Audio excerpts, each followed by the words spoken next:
এবারের গল্প অমাবস্যা রাতে পেতনির প্রতিশোধ। এখন অমাবস্যা, আমার শক্তি বেড়েছে, কিন্তু ওর বাড়ির দিকে আমি যেতে পারছি না কেন? এটা আমার সাথে কি হচ্ছে? আমি তো কিছুই বুঝতে পারছি না। এখনই আমাকে প্রেতগুরুর কাছে যেতে হবে।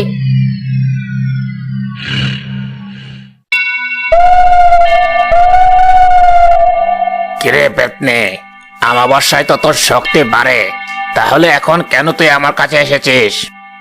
প্রেতগুরু, আমার শক্তি বেড়েছে, কিন্তু আমি ওই বাড়িতে তাও ঢুকতে পারছি না। ওই বাড়ি কবিরাজ দিয়ে বন্ধ করা হয়েছে।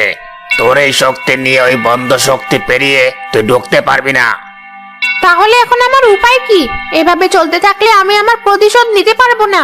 আপনি আমাকে একটু উপায় করে দিন। উপায় একটা আছে। তুই যদি আজ একটা মানুষকে মেরে তাকে খেতে পারিস, তাহলে তুই সেই শক্তি পেয়ে যাবি। আর প্রতি অমাবস্যার রাতে একটা করে মানুষ মারলে তোর শক্তি দ্বিগুণ হতে শুরু করবে। তখন কোনো শক্তি তোর শক্তির সাথে পেরে উঠবে না। আমি তাহলে তাই করব। এখনই গিয়ে আমি কাউকে মারবো। এই গ্রামের কাউকে মারতে আমার দুবার ভাবতে হবে না, কারণ ওরা আমাকে কোনো সাহায্য করেনি। ওদের প্রতিও আমার কোনো মায়া নেই। এই গ্রামে সবাই খুনি। ঠিক আছে, তাহলে এবার যা আর নিজের উদ্দেশ্য সফল কর। আমি ডাকলে কেউ বের হবে না। আমাকে একটি ছল করতে হবে। বাইরে মনে হচ্ছে কেউ কাঁদছে। নিশ্চয়ই কারো কোনো বিপদ হয়েছে, তা না হলে তো এত রাতে কেউ কাঁদবে না। কে কাঁদছে গিয়ে দেখি তো একটু, আর কোনো সাহায্য করতে হলে তাই করব। এই, কি করছিস? এটা পেতনির কান্না। দরজা খুললেই তোকে মেরে ফেলবে। যা, গিয়ে শুয়ে পড়। এই অমাবস্যায় আমি পারলাম না, কিন্তু পরের অমাবস্যায় আমি ঠিক আমার কাজ করব।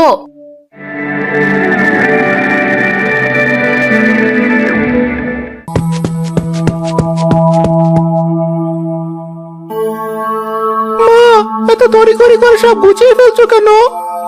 তোর মনে নেই আজ অমাবস্যা? তাড়াতাড়ি কে ঘুমিয়ে পড়। আগের বারের মতো আজকেও যেন কোনো ভুল না হয়। একদম বিছানা ছেড়ে উঠবি না বলে দিলাম। ঠিক আছে মা, একদমই উঠবো না। তোমার পাশে চুপ করে শুয়ে থাকবো। আজ অমাবস্যা, আর একটু পর পুরো রাত নেমে আসবে। কোথাও আর কিছু দেখা যাবে না। সেই সাথে আমার শক্তিও বাড়বে। আমার সামনে যেই আসুক না কেন, কেউ টিকতে পারবে না। আর আমি যদি একটা মানুষকে মেরে খেতে পারি, তাহলে আমার শক্তি আরো দ্বিগুণ হয়ে যাবে। শক্তি পেতে হলে কাউকে আমার মারতেই হবে, তবেই আমি ওই বাড়িতে ঢুকতে পারবো। হ্যাঁ, সে কথাই যেন মনে থাকে। গত অমাবস্যায় যেভাবে উঠে দরজার কাছে গিয়েছিলি, আর একটু হলে আজকের অমাবস্যা আর তুই দেখতে পেতি না। বললাম তো মা, যত যাই হয়ে যাক না কেন, আমি বিছানা থেকে উঠবো না। তবু তুমি আর ভয় দেখিও না। ঠিক আছে, শুয়ে পড় গিয়ে। ঘরের সব কাজ তো শেষ, এবার শুয়ে পড়ো দেখি। তমা, তুই আজ আমাদের মাঝে শুয়ে থাকবি। আয়, তাড়াতাড়ি শুয়ে পড়। মা, আমি তোমাকে একটা কথা জিজ্ঞেস করতে চাই। কি কথা? বল। প্রতি অমাবস্যায় গ্রামের সবাই এত ভয় পায় কেন বলো তো? কি হয় এই অমাবস্যার রাতে? সবাই কেমন থমথমে হয়ে যায়। বাইরে মাঝে মাঝে কান্নার শব্দ পাওয়া যায়, কিন্তু তোমরা কেউ তাকে সাহায্য করতে চাও না।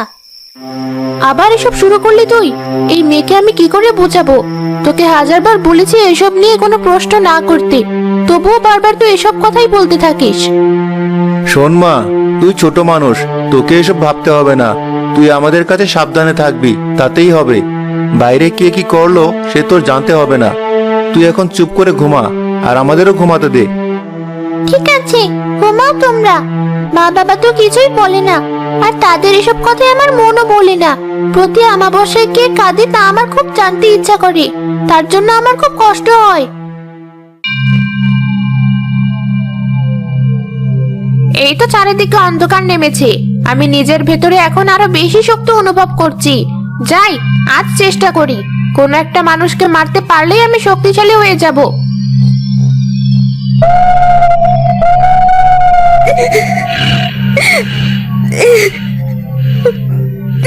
ওই তো সেই কান্নার শব্দ। আহারে, কেমন করে কাঁদছে বেচারি। মনে হয় খুব কষ্ট পাচ্ছি। বাবা মা তো ঘুমাচ্ছে। আমি গিয়ে একটু দেখি। তমা আস্তে আস্তে দরজা খুলে বাইরে বেরিয়ে আসে। ওই তো একটা মেয়ে বাইরে বেরিয়ে আসছে, আমি আরো একটু কান্না করি, ও কাছে আসলে ধরে ফেলবো। ওখানে মনে হচ্ছে কে যেন বসে কাঁদছে, গিয়ে দেখি।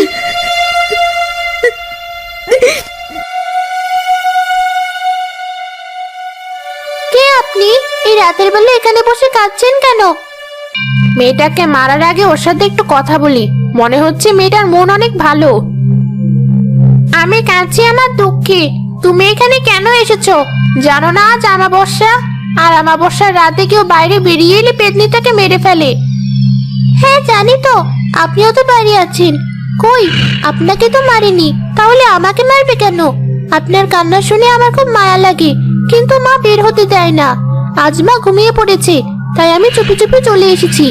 বলুন আপনার কিসের এত দুঃখ? কেন কাঁদেন আপনি? আপনার কি কিছু লাগবে? না না, আমার কিছু লাগবে না। মেয়েটা অনেক ভালো, আমার জন্য কেউ কখনো এত মায়া দেখায়নি। ওকে আমি মারতে পারবো না। কি হলো, কিছু বলুন। আসলে আমি সেই পেতনি, আমি সবাইকে মারার জন্য মায়া কান্না করি, কিন্তু তুমি অনেক ভালো, আমি তোমাকে মারতে চাই না। ঠিক আছে, কিন্তু আপনি সবাইকে মারতে চান কেন? আর এভাবে পেতনি হয়ে ঘুরে বেড়াচ্ছেন কেন? আমাকে মিথ্যা অপবাদ দিয়ে আমার স্বামী আর শাশুড়ি মেরে ফেলেছে, তাই আমি পেতনি হয়ে ঘুরি। ওদের না মারা পর্যন্ত আমি মুক্তি পাবো না, আর ওদের মারতে আমার শক্তির দরকার, তাই অন্যদের মারতে হবে। কারণ ওরা মিথ্যা বলে কবিরাজ দিয়ে বাড়ি বন্ধ করে রেখেছে, আমি ওই বাড়িতে ঢুকতে পারি না। ঠিক আছে, আপনি কাউকে মারবেন না, আমি আপনাকে সাহায্য করব। এ কি, তোমা কোথায় গেল? দরজাও তো খোলা, চলো তাড়াতাড়ি ওকে খুঁজে নিয়ে আসি। আমাকে খুঁজতে যেতে হবে না মা, আমি চলে এসেছি। তুই কোথায় গিয়েছিলি? কি বলছিস সেসব তুই?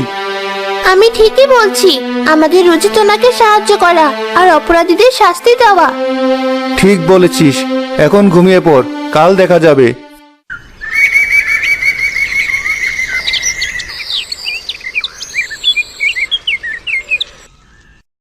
কানন গ্রামের সবাইকে ডেকে নিয়ে আসে আর রাতের সব কথা বলে। এর মানে হলো ওই পেতনির কোনো দোষ নেই, রাকিবের বউ মরি পেতনি হয়ে গেছে। তার মানে রাকিব ভাই আমাদের সবাইকে এতদিন ভুল বুঝিয়েছে আর সবাইকে বিপদে ফেলে রেখেছে। আমরা এটা আর মানবো না, এর বিচার হওয়া উচিত। কিন্তু আমরা কি করব? সব ব্যবস্থা আমি করে রেখেছি। এই তো কবিরাজ মশাই চলে এসেছেন। কবিরাজ মশাই, এবার আপনি আপনার কাজ শুরু করুন। সবাই দাঁড়াও, আমি এখনই পেতনিকে ডাকছি। না না কবিরাজ মশাই, আপনি এসব করবেন না। ওই পেতনিকে আপনি ডাকবেন না, তাহলেও আমাদের কাউকে বাঁচতে দেবে না। আমি তোমাদের কোনো কথা শুনবো না। কবিরাজ মশাই, আপনি আমাকে কেন ডেকেছেন? পেতনি, গ্রামের সবাই তোমার কথা শুনতে চায়, তোমার যা বলার বলো। আমি ওই রাকিবের বউ ছিলাম। আমার বাবা আমার বিয়ের সময় কিছু সোনার গয়না দেয়, তারপর তিনি মারা গেলে আমি এতিম হয়ে যাই। এদিকে আমার স্বামী আর শাশুড়ি আমাকে পছন্দ করতেন না, তারা শুধু আমার কাছ থেকে সেই গয়নাগুলো চাইতেন। আমি দিতে রাজি না হওয়ায় আমাকে চুরির দায়ে খুব মারে। আমি সাহায্য চাইলে গ্রামের কেউ আমাকে সেদিন সাহায্য করে না। অতিরিক্ত মারের কারণে আমি অকালে মরে যাই, কিন্তু আমার আত্মা মুক্তি পায় না, তাই আমি পেতনি হয়ে ঘুরে বেড়াই। আমি ওদের শাস্তি চাই, আমি ওদের মেরেই ফেলতে পারতাম, কিন্তু আপনার কারণে আমি সেটাও পারিনি। আমাকে তুমি ক্ষমা করো, আমি না জেনে ওদের সাহায্য করেছিলাম। তুমি আমাদেরকেও ক্ষমা করো, সেদিন আমরা তোমাকে ভুল বুঝেছিলাম। তোমাকে চোর ভেবে আমরা কোনো সাহায্য করেছিলাম না, তবে আমরা এটা বুঝতে পারিনি ওরা তোমাকে মারতে মারতে মেরেই ফেলবে। আমরাও চাই ওদের শাস্তি হোক। কিন্তু তুমি ওদের মেরো না, আমরা ওদের পুলিশের হাতে তুলে দেব। কারণ তুমি পুলিশকে খবর দাও। দিয়েছি, তারা আসছে।